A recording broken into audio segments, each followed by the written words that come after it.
നോക്കൂ, സമയം 12, പറയേണ്ടത് കപിലോപദേശം.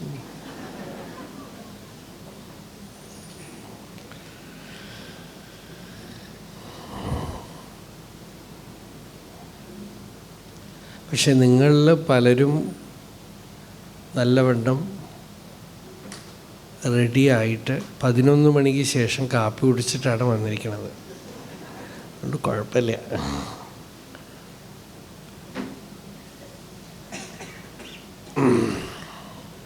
ചിലരൊക്കെ രാവിലെ 6 മണി മുതൽ ഇരിക്കുന്നുണ്ടല്ലോ. നല്ല തപസ്സാണ്, നമുക്ക് നല്ല തപസ്സാണ്. ബാക്കി കാര്യങ്ങളിലൊന്നും പ്രവേശിക്കാതെ ഒരു ദിവസം മുഴുവൻ അങ്ങനെ ഭാഗവതം പാരായണം ചെയ്തുകൊണ്ട് ഇത്തിരി ശരീരം ക്ഷീണിക്കും, കുറച്ച് ഉറക്കം വരും, വയ്യാതാവും ഒക്കെ ആണെങ്കിലും ആസനസ്ഥൈര്യം എന്ന് യോഗികൾ പറയുന്ന കാര്യം സിദ്ധിക്കും.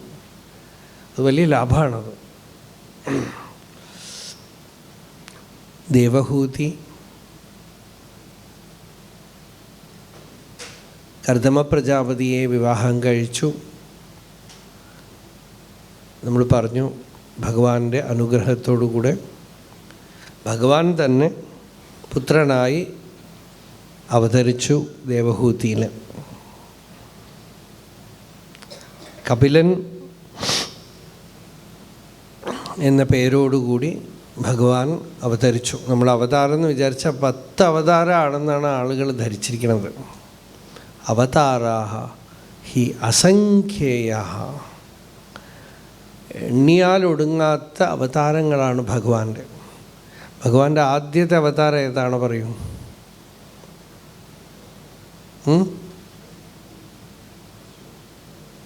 ആദ്യോവതാരഃ പുരുഷഃ പരസ്യ. ഈ ജഗത്താണ് ആദ്യത്തെ അവതാരം എന്നാണ് ഭഗവാന്റെ ആദ്യത്തെ അവതാരമായിട്ട് പറയണത്. ഈ വിശ്വം, അതാണ് വിഷ്ണു സഹസ്രനാമത്തിൽ ആദ്യത്തെ നാമം, വിശ്വസ്മൈ നമഃ. തത്സൃഷ്ട്വാ തദേവാനുപ്രാവിശത് തദനുപ്രവിശ്യ സച്ചത്യച്ഛാഭവത് നിരുക്തഞ്ചാനിരുക്തഞ്ച നിലയനഞ്ചാനിലയനഞ്ച വിജ്ഞാനഞ്ചാവിജ്ഞാനഞ്ച സത്യഞ്ചാനൃതഞ്ച സത്യമഭവത്. എല്ലാമായിട്ട് തീർന്നു എന്നാണ് ഭഗവാൻ. തത് സൃഷ്ട്വാ തദേവാനുപ്രാവിശത്. ഇപ്പോൾ കപിലഭഗവാനായിട്ടുള്ള അവതാരം ജ്ഞാനോപദേശായ ഗൃഹീതദേഹ. ഈ ശരീരം ജ്ഞാനോപദേശത്തിന് വേണ്ടി മാത്രമുള്ള ജ്ഞാനകലാവതീർണ. ജ്ഞാനകലയാണ്, ഭഗവാന്റെ ജ്ഞാനകല അവതരിക്കുകയാണ്. അവിടെ വൈരാഗ്യം, ജ്ഞാനം, ഇതൊക്കെയാണ് പൂർണ്ണമായിട്ടിരിക്കുന്നത്. ഐശ്വര്യ വൈരാഗ്യ യശോവബോധ വീര്യശ്രിയാപൂർത്തമഹം പ്രപദ്യേ. അങ്ങനെ കപിലഭഗവാൻ അവതരിച്ചതോടുകൂടെ കർദമ പ്രജാപതി ഫ്രീ ആയി. മകനാണെന്നുള്ള വിചാരം അച്ഛന് അല്പം പോലും ഇല്ല. പരമഭക്തിയോടുകൂടെ പുത്രനെ വീണ് നമസ്കരിച്ച് പ്രദക്ഷിണം ചെയ്തു, സ്തുതിച്ചു. ഞാൻ പരിവ്രാജകനായിട്ട് പുറപ്പെടുകയാണെന്ന് പറഞ്ഞു. ബ്രഹ്മചര്യം ഭംഗിയായിട്ട് ചെയ്തു. പിന്നെ ഗാർഹസ്ഥ്യം, ഭഗവാന്റെ ആജ്ഞ കൊണ്ട് ഗൃഹസ്ഥാശ്രമത്തിൽ പ്രവേശിച്ചു. വാനപ്രസ്ഥം ഇപ്പം പാരിവ്രജ്യമാണ്. വാനപ്രസ്ഥവും സന്യാസമായിട്ടും പിരിച്ച് അധികം നമുക്ക് കാണാൻ പറ്റില്ല. പക്ഷേ പാരിവ്രജ്യം എന്നാണ് ഉപനിഷത്തുകളിലൊക്കെ പറയണത്. പരിവ്രജത് പദവിയും ആസ്ഥിതോഹം. കപില ഭഗവാൻ പറഞ്ഞു, ഞാനിതാ പരിവ്രജത് പദവി, പരിവ്രാജകൻ്റെ പദവിയെ സ്വീകരിക്കുകയാണ്. അങ്ങയെ എൻ്റെ ഹൃദയത്തിൽ വെച്ചുകൊണ്ട് ഞാനിതാ പോകുന്നു.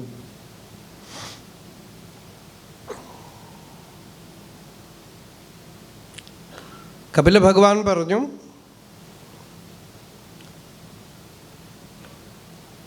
അല്പം പോലും സംശയം കൂടാതെ ഈ പഥത്തിൽ സഞ്ചരിക്കുക. ഞാൻ അവതരിച്ചിരിക്കുന്നത് ഈ ആത്മവിദ്യ, അപ്പം മറഞ്ഞു പോകുന്ന ആത്മവിദ്യയെ വീണ്ടും ലോകത്തിൽ പ്രകാശിപ്പിക്കാനായിട്ടാണ്. ഏഷ ആത്മപഥഃ അവ്യക്തഃ നഷ്ടഃ കാലേന ഭൂയസ. നമുക്ക് 6 ദർശനങ്ങളുണ്ട്. അതിലൊരു ദർശനമാണ് സാഖ്യദർശനം. ആദ്യത്തെ ദർശനമാണ്.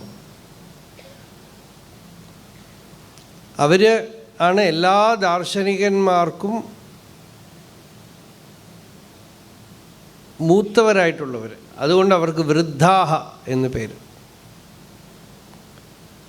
അദ്വൈത വേദാന്തത്തിന് വളരെ അടുത്ത് നിൽക്കുന്നവരവരാണ്. അതുകൊണ്ട് ഭാഷ്യത്തിൽ സാഖ്യനെ ആണ് മുഖ്യമായിട്ട് എടുത്ത് വ്യത്യാസം പറയണത്. ശരിക്ക് സാഖ്യനോട് വിരോധമൊന്നുമില്ല, ചെറിയൊരു അഭിപ്രായ വ്യത്യാസമേ ഉള്ളൂ.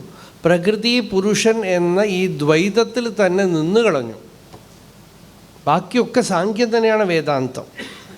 വേദാന്തത്തിന് സാഖ്യത്തിനും വലിയ വ്യത്യാസമൊന്നുമില്ല. സാഖ്യത്തിൻ്റെ എല്ലാം വേദാന്തത്തിലുണ്ട്. പക്ഷേ ഭേദബുദ്ധി, ദ്വൈതബുദ്ധി സാഖ്യന് അവസാനിച്ചില്ല എന്നാണ്. അത്രയേ ഉള്ളൂ വ്യത്യാസം. ഇപ്പം ഗീതയിലും ഭഗവാൻ സാഖ്യയോഗം പറയുന്നുണ്ട്. അവിടെ സാഖ്യം എന്ന് പറയുമ്പോൾ വേദാന്തമാണ്, ജ്ഞാനമാണ്. സാഖ്യനെ മഹാമല്ല നിബർഹണന്യായം എന്നാണ് പറയുക, പൂർവപക്ഷമായിട്ട് സാഖ്യനെ ജയിക്കുമ്പോൾ. അപ്പോൾ അതൊന്നും വിഷയമല്ല. അപ്പോൾ നമുക്ക് അദ്വൈത വേദാന്തം ഇപ്പോൾ ഫിലോസഫി അല്ല നമുക്ക് മുഖ്യ, അനുഭവമാണ്. അനുഭവത്തിൽ സാഖ്യൻ വലിയ ഉപകാരമാണ് ചെയ്യുന്നത്. സാഖ്യനാണ് നമുക്ക് പറഞ്ഞു തന്നത് ഇന്ദ്രിയങ്ങളും മനസ്സും ബുദ്ധിയും അഹങ്കാരവും ഇതൊക്കെ കൂടി ചേർന്ന് 24 തത്വങ്ങളും അനാത്മാവാണ്. പ്രകൃതേഹ ക്രിയമാണാനി ഗുണൈഃ കർമാണി സർവശഃ അഹങ്കാര വിമൂഢാത്മാ കർത്ത അഹമിതി മന്യത്തെ. പ്രകൃതിയാണ് പ്രകൃതിയുടെ ഗുണങ്ങളാണ് ചെയ്യുന്നത്. രാവിലെ 6 മണിക്ക് ഇവിടെ വന്നിരിക്കുമ്പോൾ നല്ല സുഖമായിട്ട് ധ്യാനം, പ്രകൃതിയുടെ സത്വഗുണത്തിൻ്റെ സ്വാധീനമാണ്. അത് കഴിയുമ്പോൾ ഇരിക്കാൻ വയ്യ, എണീറ്റ് അങ്ങോട്ട് പോവുക, എന്തെങ്കിലുമൊക്കെ ചെയ്യുക, പ്രവൃത്തിയെടുക്കണം. എന്താണെന്ന് വെച്ചാൽ രജോ ഗുണം. പിന്നെ അത് കഴിഞ്ഞ് പലഹാരം കഴിച്ചിട്ട് ഇവിടെ വന്ന് ഇരുന്ന് കഴിഞ്ഞാൽ അങ്ങനെ പോകും. ഇരിക്കുമ്പോഴൊക്കെ നല്ല ഭംഗിയായിട്ട് പദ്മാസനത്തിലൊക്കെ ഇരിക്കും, സ്ട്രെയിറ്റായിട്ട് ഇരിക്കും. സത്വഗുണത്തിന് വേണ്ടിയുള്ള ശ്രമമാണ്. അങ്ങനെ ഇരിക്കും. ശ്രവണം നല്ലവണ്ണം ചെയ്യാനുള്ള തീരുമാനമാണ്. സത്വഗുണം നമ്മുടെ വശത്തില്ല. അത് എങ്ങനെ അറിയുമെന്ന് വെച്ചാൽ ഇങ്ങനെ ഇരുന്ന് ആദ്യമൊക്കെ ഇങ്ങനെ നോക്കിയിട്ട് നമ്മൾ ശ്ലോകം പറയുമ്പോൾ നോക്കും.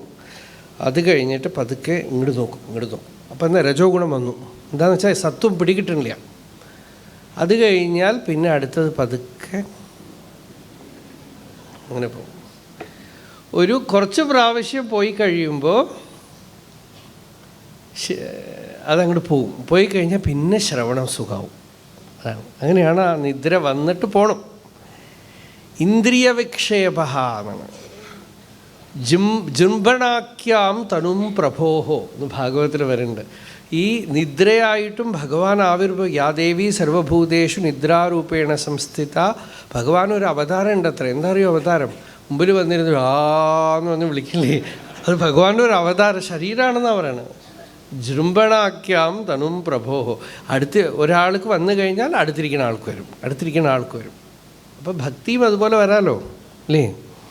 അപ്പോൾ ഇതൊക്കെ ഉള്ളിൽ ഇങ്ങനെ പ്രകൃതിയാണിതൊക്കെ. പ്രകൃതി ഇതിനെ സാക്ഷിയായിട്ടിരിക്കുന്ന ചൈതന്യമാണ് പുരുഷൻ.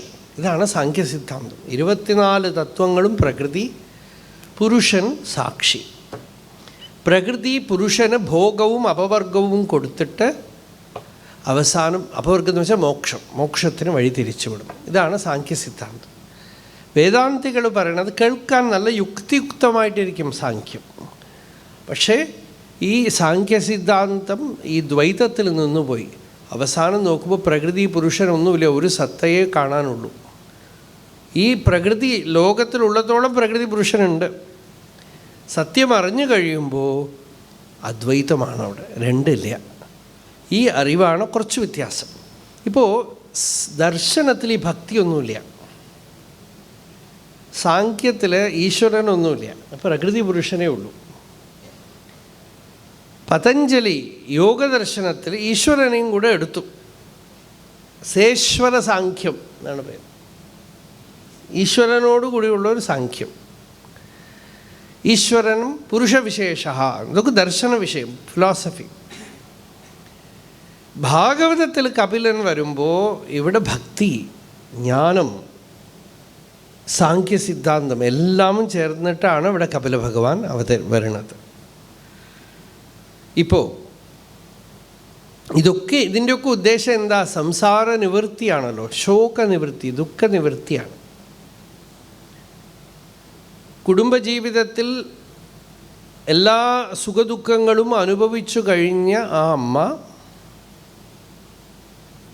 അവസാനമായി ഈ പുത്രന് ജന്മം കൊടുത്തു. പുത്രൻ ജ്ഞാനിയാണ്, സാഖ്യാചാര്യനായിട്ടാണ് ഭഗവാൻ ജനിച്ചിരിക്കുന്നത്. പുത്രൻ ജനിച്ച് കുറച്ച് ദിവസം കഴിഞ്ഞപ്പോൾ അച്ഛൻ സന്യസിച്ചു പോയി. അച്ഛനോട് പുത്രൻ അനുമതി കൊടുത്തു. ഗച്ഛകാമം മയാദിഷ്ട, സ്വസ്ഥമായിട്ട് സമാധാനമായിട്ട് പോകുന്നതാണ്. അതാണ് ഗൃഹസ്ഥാശ്രമത്തിൽ നിന്നും പടിപ്പടിയായിട്ടുള്ള സന്യാസം. ബ്രഹ്മചര്യം, ഗാർഹസ്ഥ്യം, വാനപ്രസ്ഥം, സന്യാസം. സന്യാസം എടുത്തു കഴിഞ്ഞാലും സന്യാസി ആവുന്നതിന് മുമ്പ് ഒരു സ്ഥാനമുണ്ട്, അതാണ് വാനപ്രസ്ഥം. അത് ഇപ്പോഴുള്ള സന്യാസമാണെങ്കിലും വിവിധിഷാ സന്യാസം എന്ന് പറയും അതിന്. അതായത് വിദ്വത് സന്യാസം എന്ന് വെച്ചാൽ പരമഹംസ സന്യാസം. അറിയേണ്ടത് അറിഞ്ഞു കഴിഞ്ഞു, സന്യാസിയാണ്, മുക്തനാണ്. പക്ഷെ സന്യാസിയാണ്, അറിഞ്ഞിട്ടില്ല. സന്യാസമൊക്കെ എടുത്തു, ഏതോ ആശ്രമത്തിൽ ചേർന്നു, അവിടെ പഠിച്ചു, വേദാന്തമൊക്കെ ശ്രവണം ചെയ്തു, വിദ്വാനായിട്ട് തീർന്നു. സന്യാസധർമാനുഷ്ഠാനങ്ങൾ, മനന നിധിധ്യാസനങ്ങളൊക്കെ ചെയ്തുകൊണ്ടിരിക്കുന്നു. അതാണ് വിവിധിഷാ സന്യാസം. വാനപ്രസ്ഥത്തിനെ നമുക്ക് ഏകദേശം അവിടെ വയ്ക്കാം.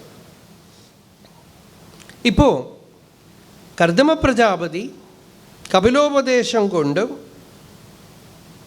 പുറപ്പെടുകയാണ്.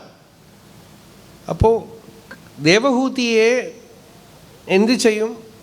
വാനപ്രസ്ഥാശ്രമ നിയമം പടി ഭാര്യ ഇഷ്ടപ്പെടുകയാണെങ്കിൽ കൂടെ കൂട്ടിക്കൊണ്ടു പോകാം. വാനപ്രസ്ഥന് ആ ഭാര്യയ്ക്കും കൂടെ തപസ് ചെയ്യാനായിട്ട് കൂട്ടിക്കൊണ്ടുപോവാണ് വാനപ്രസ്ഥാശ്രമധർമ്മം. ഇവിടെ കപില ഭഗവാൻ പറഞ്ഞു, അങ്ങ് സ്വതന്ത്രമായിട്ട് സഞ്ചരിക്കൂ, പരിവ്രാജകനായിട്ട് സഞ്ചരിക്കൂ, വാനപ്രസ്ഥനല്ല, പരിവ്രജത് പദവിയാണ്. അമ്മയെക്കുറിച്ച് വിഷമിക്കണ്ട, അമ്മയെ ഞാൻ നോക്കിക്കൊള്ളാം. എങ്ങനെ നോക്കൂ എന്ന് വെച്ചാൽ ജ്ഞാനം കൊടുത്ത് രക്ഷിച്ചോളാം എന്ന് പറഞ്ഞു. മാത്ര ആധ്യാത്മികീം വിദ്യാം ശമനീം സർവകർമ്മണാം വിതരിഷ്യേ യേയാചാസോ ഭയം ച അതിതരിഷ്യതി. അമ്മയ്ക്ക് ഈ ആത്മതത്വം ഉപദേശിച്ചു കഴിഞ്ഞാൽ അമ്മയ്ക്ക് പിന്നീട് പേടിയൊന്നും ഉണ്ടാവില്ല. ഈ സംസാര ദുഃഖമൊക്കെ അമ്മയുടെ ശമിച്ചു കിട്ടും, അമ്മയുടെ ജീവിതം കൃതാർത്ഥമാവും. ശങ്കരാചാര്യർ അമ്മയ്ക്ക് ഉപദേശിക്കാൻ വേണ്ടി തിരിച്ചു വന്നു കേരളത്തിലേക്ക്. കാലടിയിൽ വന്ന് അവസാനം അമ്മയുടെ കൂടെ താമസിച്ച് അമ്മയ്ക്ക് ഉപദേശിച്ച് ഉപാസനാദേവതകളുടെ ദർശനമൊക്കെ കൊടുത്തു, ജ്ഞാനോപദേശമൊക്കെ ചെയ്ത് അനുഗ്രഹിച്ചു. ഭഗവാൻ രമണ മഹർഷി അമ്മയെ കൂടെ താമസിപ്പിച്ച് അമ്മ പുത്രനാണെന്നൊക്കെ ധരിച്ച് വന്നു. ഒരുപാട് കരഞ്ഞൊക്കെ വിളിച്ചു, അനങ്ങിയില്ല. ഒരുപാട് കരഞ്ഞ് പ്രാർത്ഥിച്ചു, ഒന്നും അനങ്ങിയില്ല. അവസാനം ആരോ ഒരാൾ പറഞ്ഞു, അമ്മ എത്ര കരയണമല്ലോ സ്വാമി, എന്തെങ്കിലുമൊക്കെ ഒന്ന് എഴുതി കൊടുക്കൂ. അപ്പോൾ എഴുതി കൊടുത്തു. അവരവരുടെ പ്രാരബ്ധത്തിനനുസരിച്ച് ഓരോരുത്തരുടെ ജീവിതത്തിനെയും ഈശ്വരൻ നിയന്ത്രിക്കണം. അവിടെ എന്ത് നടക്കാനുണ്ടോ അതേ നടക്കുള്ളൂ. എന്ത് നടക്കാൻ വിധിച്ചിട്ടില്ലയോ അത് നിങ്ങൾ എന്ത് ചെയ്താലും നടക്കില്ല. അതുകൊണ്ട് ഈ തത്വം അറിഞ്ഞ് മൗനമായിട്ടിരിക്കുന്നതാണ് നല്ലത് എന്ന് എഴുതി കൊടുത്തു.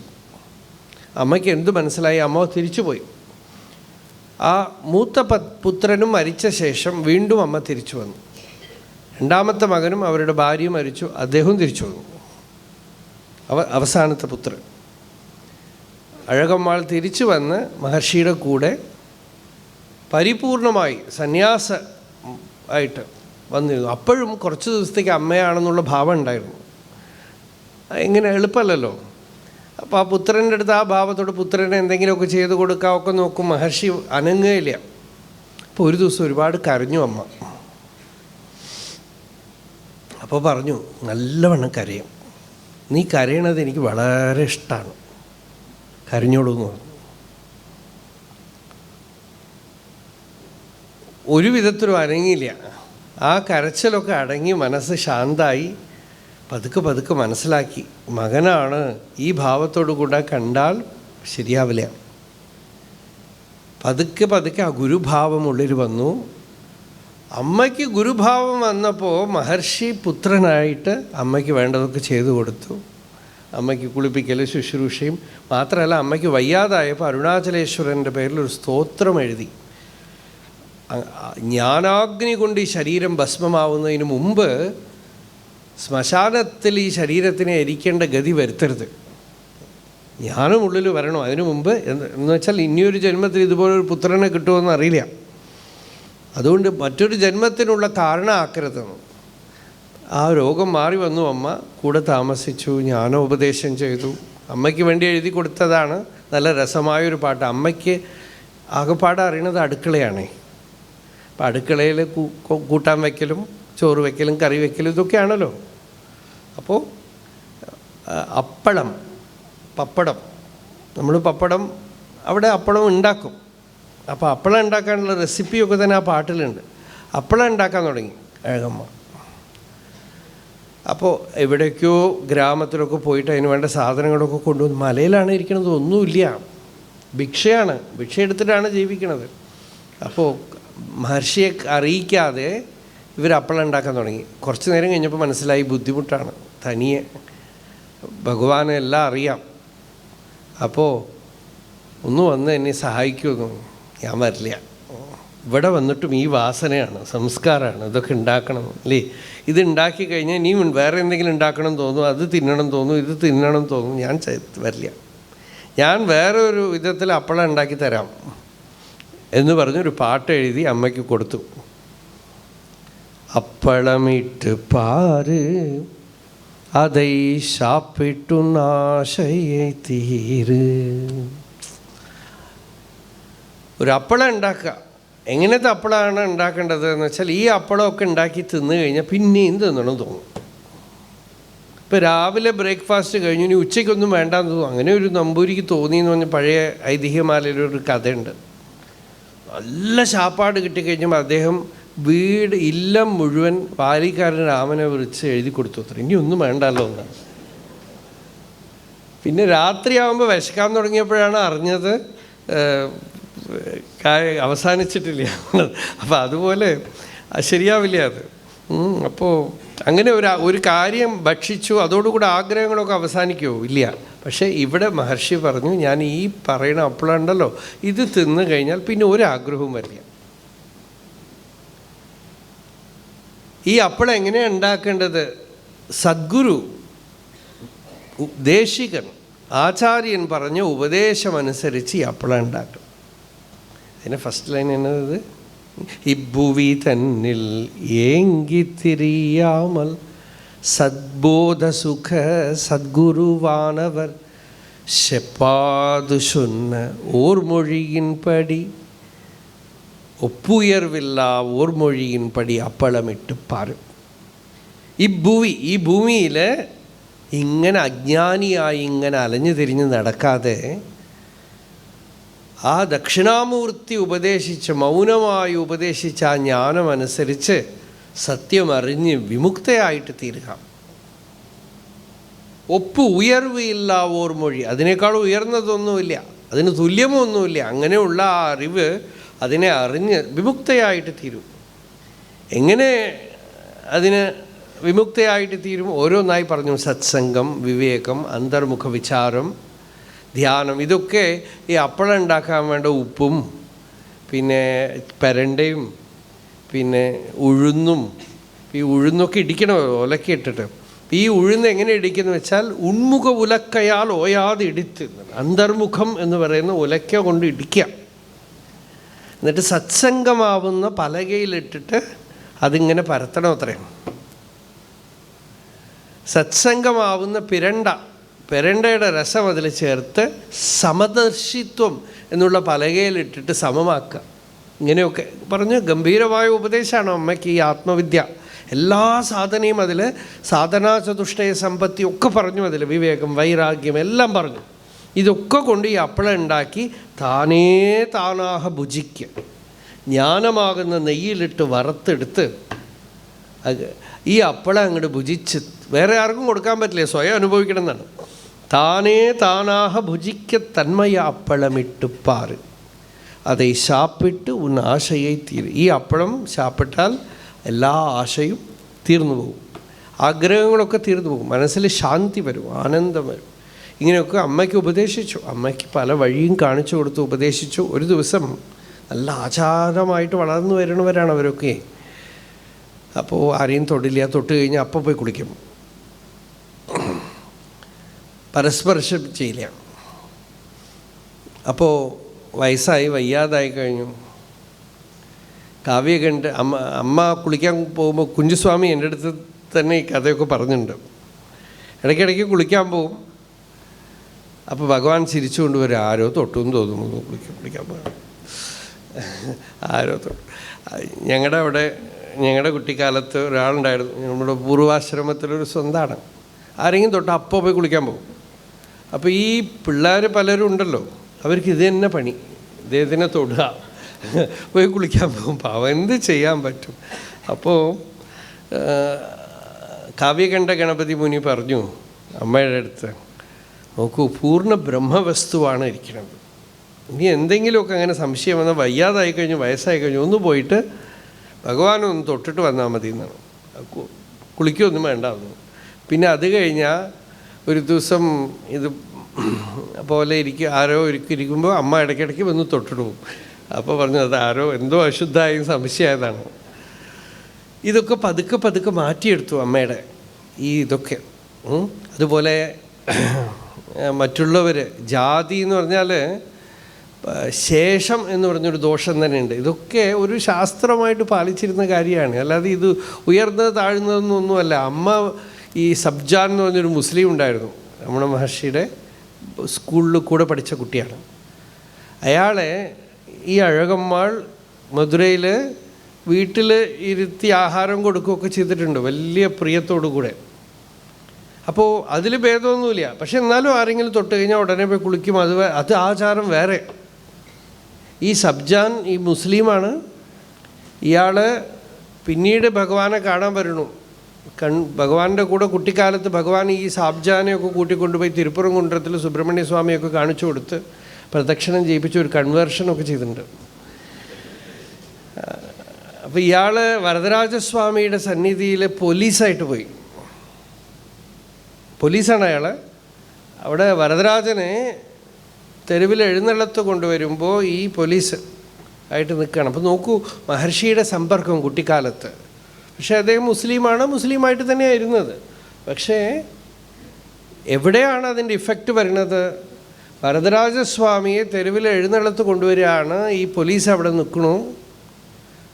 ആദ്യമായിട്ടാണ് അവിടെ കാഞ്ചീപുരത്തിൽ വരദരാജൻ്റെ സന്നിധി എഴുന്നള്ളത്ത് കൊണ്ടുവരും. സ്വാമിയെ കണ്ടതും ഭാവസമാധിയിൽ മയങ്ങി വീണു. അയാൾക്ക് എന്താ സംഭവിച്ചതെന്ന് തന്നെ. പിന്നീട് എപ്പോഴും വരദരാജനെ വഹിക്കാൻ, ആ പല്ലക്ക് പിടിക്കാൻ നിന്നുകൊണ്ടിരുന്നു. അന്നത്തെ കാലത്ത്, ഇന്നൊന്നും പറ്റില്ല അത്, അന്ന് അദ്ദേഹത്തിന് സാധിച്ചുകൊണ്ടിരുന്നു കുറച്ച് കാലത്തേക്ക്.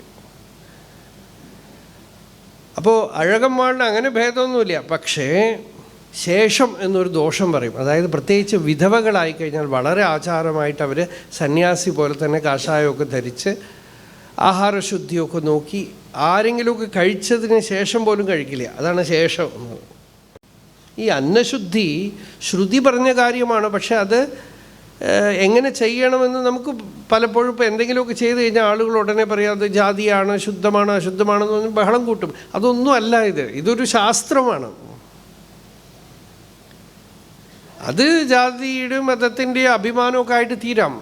ഒരു അനുഷ്ഠാനവും സംസ്കാരവും ഇല്ലാത്ത ആളുകൾ ചുമ്മാ അതിൻ്റെ പേരിൽ മാത്രമൊക്കെ കാണിക്കുമ്പോൾ അതങ്ങനെയായിട്ട് തീരും. പക്ഷേ ഇതൊരു സംസ്കാരം, ഒരു ഒരു ഒരു ഒരു സൈൻ, ഒരു ശാസ്ത്രമായിട്ട് ചില കാരണത്തിന് വേണ്ടി പറഞ്ഞു വെച്ചു, അത്രയേ ഉള്ളൂ. പക്ഷെ അതൊരു എക്സ്റ്റെൻഡ് ചെയ്ത് കഴിഞ്ഞാൽ ദോഷമായിട്ട് തീരും.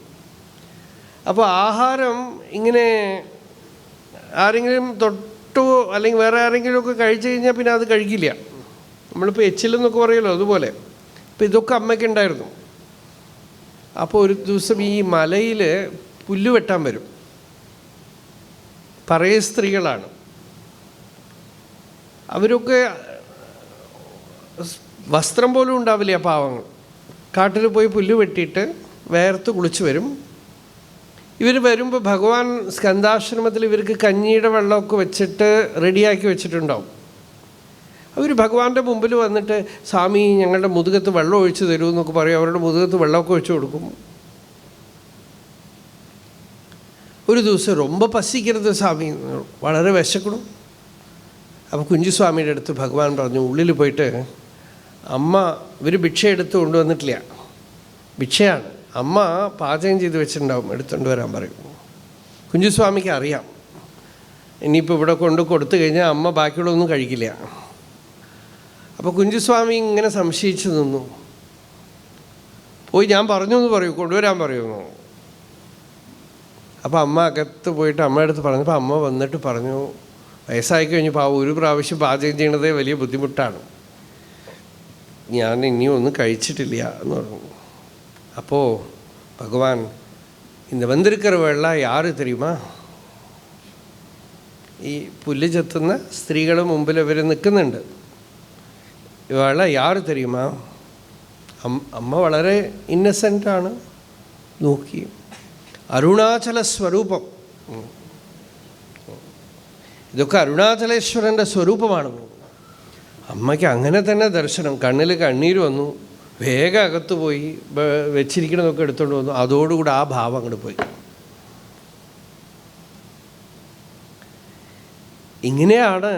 ഇതാണ് ഗുരൂപസക്തി എന്ന് പറയണതേ. ദേശികദയ, ദേശികദയാവിഹീനൈ സാക്ഷാത്കർത്തും ന ശക്യത്തെ പുരുഷൈ. ആ ദേശികദയ.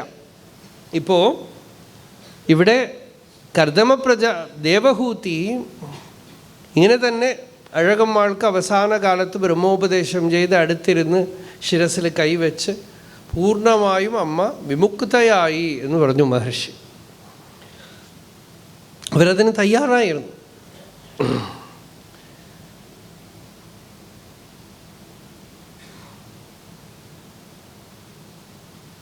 ദേവഹൂതി കർദമ പ്രജാപതി പരിവ്രാജകനായിട്ട് പോയി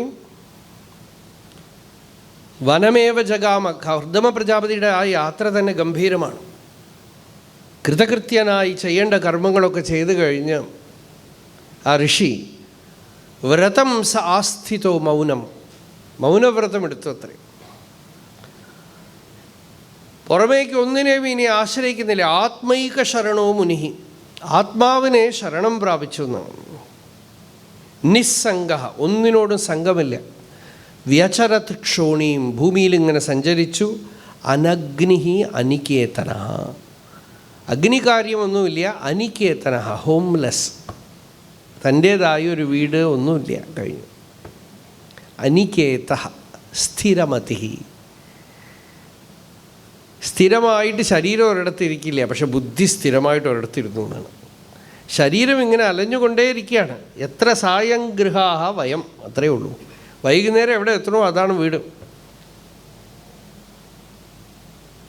പക്ഷെ ഉള്ള് അനങ്ങാതെ ചലാചലനികേതശ്ച യതിർ യാദൃച്ഛികോ ഭവേത് എന്നാണ്. ശരീരം ചലിച്ചുകൊണ്ടിരിക്കുകയാണ്, ഉള്ളിൽ അചലമാണ്. അനഗ്നിഹി അനികേതനഃ മനോബ്രഹ്മണി യുഞ്ജാനഃ, മനസ്സ് ബ്രഹ്മത്തിൽ വെച്ചു. യുഞ്ജാനഃ യോഗയുക്ത എന്ന്. അങ്ങനെ ഏകഭക്തി, അവിടെ തന്നെ ഭക്തി, ആത്മാവിൽ ഭക്തി, ആത്മധ്യാന നിരതനായിട്ട് നിരഹങ്കൃതി നിർമ്മമഃ, വളരെ അദ്ഭുതമായ ശ്ലോകം. നിരഹങ്കൃതി നിർമ്മമശ്ച നിർദ്വന്ദ്വ സമദൃക് സ്വദൃക്. അഹങ്കാരം ഇല്ല, മമതയില്ല. ഇതാണ് സന്യാസം. ഞാൻ എന്നുള്ളതുമില്ല, എൻ്റെ എന്നുള്ളതുമില്ല. നിർദ്വന്ദ്വ, സുഖം ദുഃഖം ഗുണം ദോഷം നല്ലത് ചീത്ത ഇങ്ങനെയുള്ള ഈ കോൺഫ്ലിക്റ്റേ ഇല്ല ഉള്ളിലൊന്നും.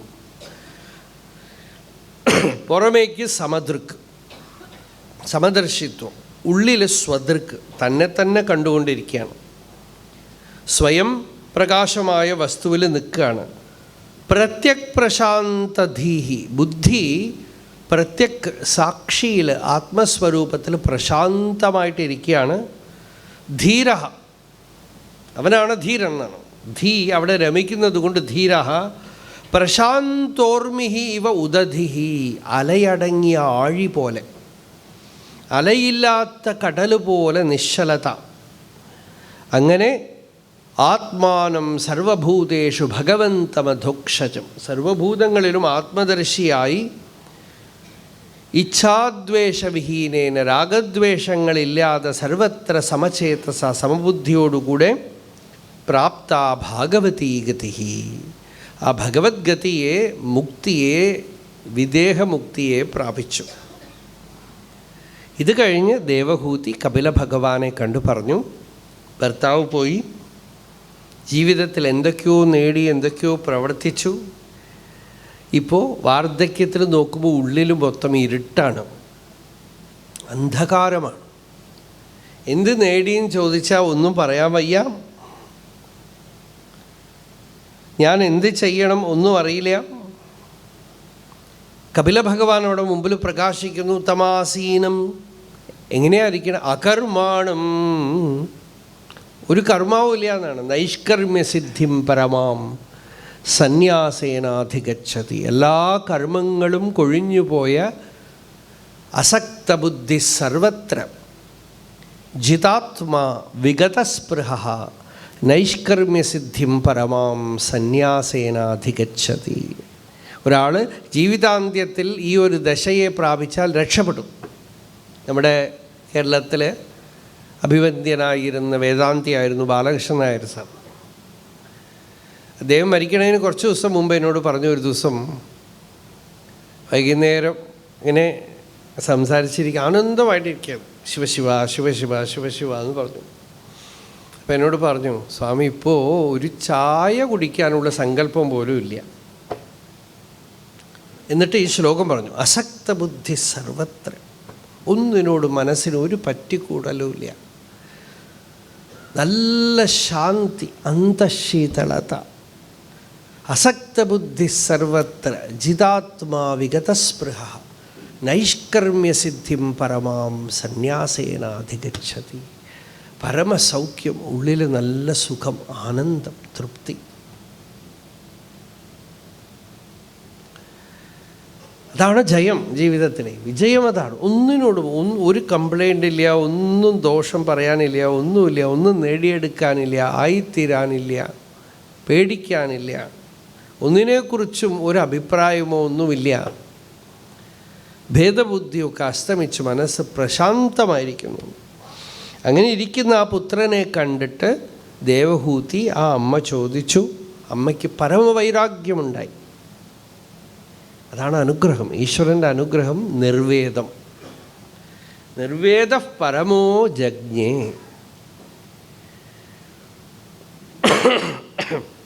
നിർവേദം വൈരാഗ്യം.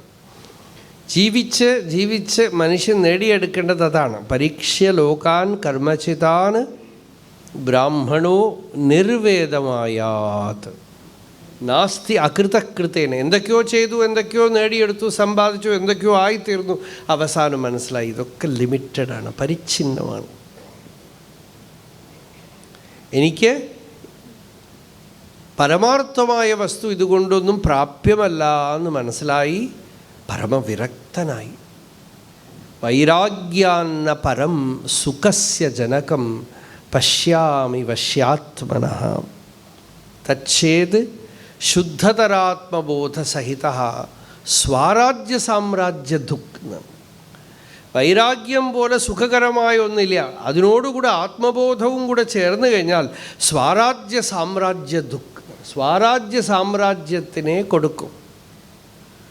അതുകൊണ്ട് ദേവഹൂതിക്ക് ഇപ്പം അനുഗ്രഹം വന്നതുകൊണ്ട് നിർവേദം വൈരാഗ്യം വന്നു. നിർവിണ്ണാനിതരാം ഭൂമൻ അസദിന്ദ്രിയ തർഷണാത് ഏന സംഭാവ്യമാനേന പ്രപന്നാന്തം തമഃ പ്രഭോ. ഉള്ളിൽ ഭഗവാനെ, എൻ്റെ ഉള്ളിൽ ഇരുട്ടാണ്, അതിൽ നിന്ന് എന്നെ ഒന്ന് കരകയറ്റി തരണം. സച്ചക്ഷുഹു, നല്ല ഒരു കണ്ണ്. ഗുരു എന്താണെന്ന് വെച്ചാൽ നല്ല കണ്ണ്. ഈ രണ്ട് കണ്ണുകൊണ്ട് സത്യം ദർശിക്കാൻ കഴിഞ്ഞില്ല.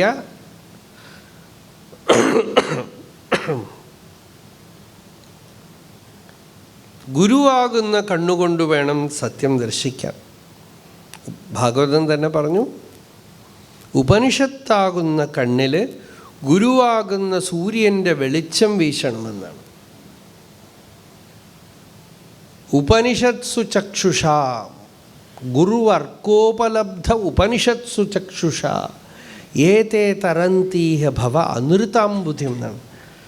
ആ ഉപനിഷത്താകുന്ന കണ്ണ് തുറക്കുമ്പോൾ സംസാരക്കടൽ, സമുദ്രം എന്ന് പറയുന്നത് കാണാനേ ഇല്ല എന്ന്, വറ്റിപ്പോയി. അപ്പോൾ ദേവഹൂതി ചോദിച്ചു, കപില ഭഗവാൻ പറയാൻ പോവാണ് ഈ ഉപദേശം. അത് നമ്മൾ വൈകുന്നേരം കാണും. ചായയൊക്കെ കുടിച്ചിട്ട്, ഛായാ നിർവൃത ചിത്താനാം ന കുടുംബേ സ്പൃഹാമതി എന്നാണ്. അപ്പോൾ അതുകൊണ്ട് ഒരിക്കലും വള്ളിയൂർ തിരുമേനിയോട് ഇങ്ങനെ സംസാരിച്ചിരിക്കുമ്പോൾ ഞാൻ ഈ ശ്ലോകം പറഞ്ഞു, ഛായാ നിർവൃത ചിത്ത.